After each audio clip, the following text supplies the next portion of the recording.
none turi kwa munani Werurwe, turembaza Mutagatifu Yohani Wimana na Mutagatifu Rogati. Ariko nanjye Dani iyo Numeni TV. Reka tugore ku mateka ya Mutagatifu Yohani Wimana, Umusaseridoti. Yohani Wimana yavukiye muri Portugali ku itariki ya munani Werurwe mu mwaka w'1495.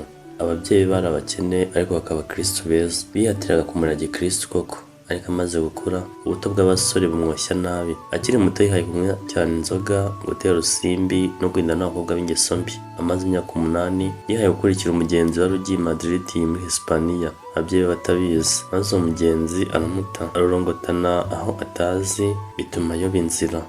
Aho bigeze arembye, yinginga umushumba w'intama ngo amwakire, undi aramwemerera. Ahaba imyaka myinshi, hanyuma afite imyaka 28 ajya gusaba ko umusirikari mu ngabo z'umwami wa Hispaniya Karoli wa gatanu. Mu busirikari ingeso mbi ziriyongera. Igihe kimwe rero bari ku rugamba barwana n'Abafaransa, yahanutse ku ifarasi amera nk'upfuye, abo bari kumwe bariruka baramusiga.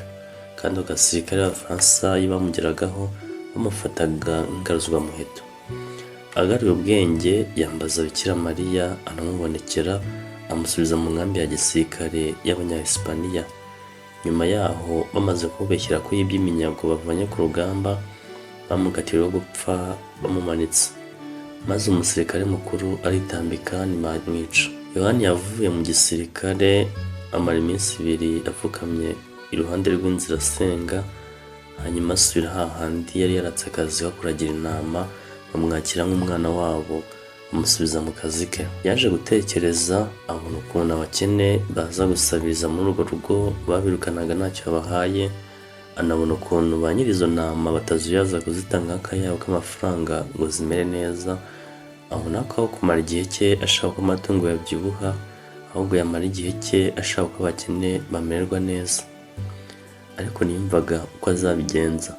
Igihe shebuja atangiye gusubukura gahunda yakira yo kumushyingira, Yohana asubira mu gisirikare, maze mu mwaka w'1522 ajya kurwana urugamba rukomeye. Abakristu babonyemo intsinzi ikomeye igihe batsindaga ingabo z'Abayisilamu za Wimana wa kabiri. Nyuma y'urwo rugamba yavuye mu gisirikare ajya muri Portugali. Agera kwa Nyarume wari umaze kuba umusaza, amubwira ko ababyeyi be bose bapfuye. Abimenye agira agahinda cyane, atekereza kubasabira, ariko akibuka ko amasengesho y'umunyabyaha udashaka kubireka Imana itayumva. Nuko yigira inama yo kwihana rwose, ayikomeraho.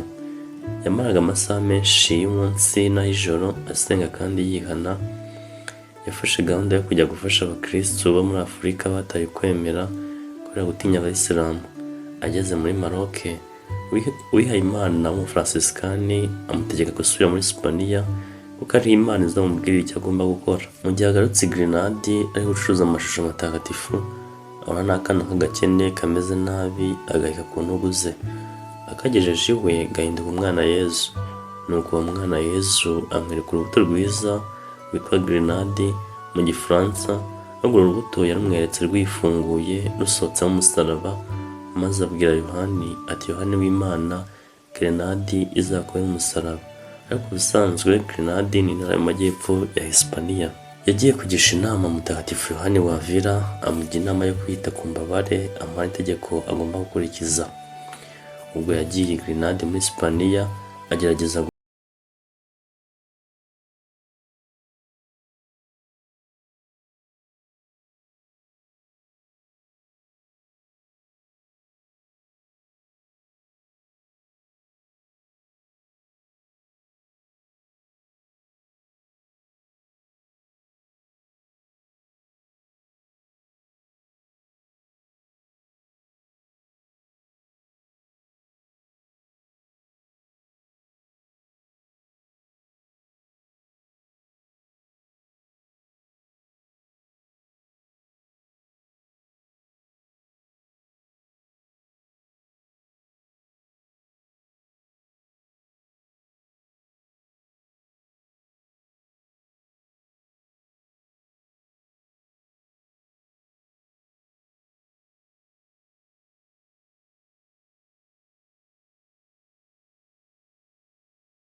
arazimira.